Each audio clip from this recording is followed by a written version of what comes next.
Welcome to Let's Talk Investing, a co-production of the Globe and Mail and the Investor Education Fund. I'm Rob Carrick, personal finance columnist at the Globe and Mail, and with me is the author of The Wealthy Barber, probably the most important personal finance book ever written in this country, David Chilton. I don't know about that, but thank you. Well, I can tell you, I think it is. And we're going to talk about saving and spending right now, some core personal finance principles. David, debt has been a real theme of the financial meltdown. Personal indebtedness, corporate indebtedness. How are people, individuals, doing with their indebtedness? Are they getting control of it? Have they stopped their charging things on credit cards and putting things in their lines of credit? Are we getting sensible? No. In fact, it's the biggest single problem out there, spending. We can't stop spending money. We are so good at it. And our whole society is built around it. And of course, the readily available credit makes it even more problematic. And I left the financial business for a few years to focus on cookbooks, of all things. When I came back and started doing planning again for friends and colleagues, I was amazed at the prevalence of line of credits.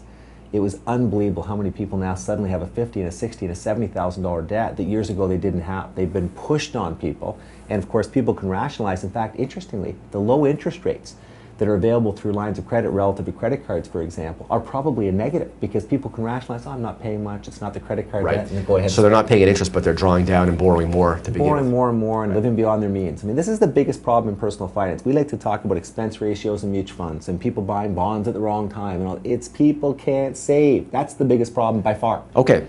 Core principles on saving. How much should I be putting aside? Well, there is no golden rule. I mean, in The Wealthy Barber, because I wrote it for people 20 to 45, I kind of went with the save 10% and also try to get your RSP rolling. So it was two functions. And it's tough to do. It's easier to do in a book. It's fiction. You know, they're all living in a fictional world. They're all good looking. They're all funny.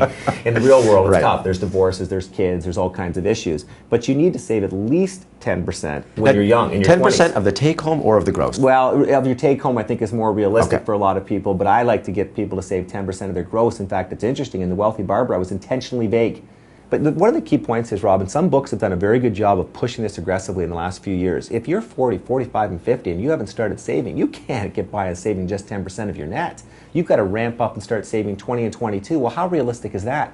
You're not going to suddenly flip a switch and go from a super spender to a super saver overnight. Very difficult behavior. Okay, well, let's talk about curbing the debt load, because that's the principal problem here, along with the lack of savings. How do I know when I've got too much debt? Well, you know, I'd love to give you a golden rule and say it's this figure of your income, et cetera. It really isn't. It depends on all kinds of things, your pension involvement, your potential inheritances, your age, et cetera. In general, people have too much debt. You know, one of the biggest problems, we buy too big a home. You know, I'm seeing this over and over again. The houses people are buying are too big, literally too big. Right. And they cost so much that they're putting the people into debt. It's not just the mortgage debt. It's debt to buy the furniture. It's debt, sometimes they get behind on monthly payments, which involve utilities, et cetera. You've got to calm down in the lifestyle situation. Okay, last question, Dave. I wonder if you can give people some sort of guiding principle to help them control debt. Well, I think one of the two things you have to do, pay yourself first. I know it's trite. You've probably had 100 people say it to you over the years that have been interviewed, but it's the key.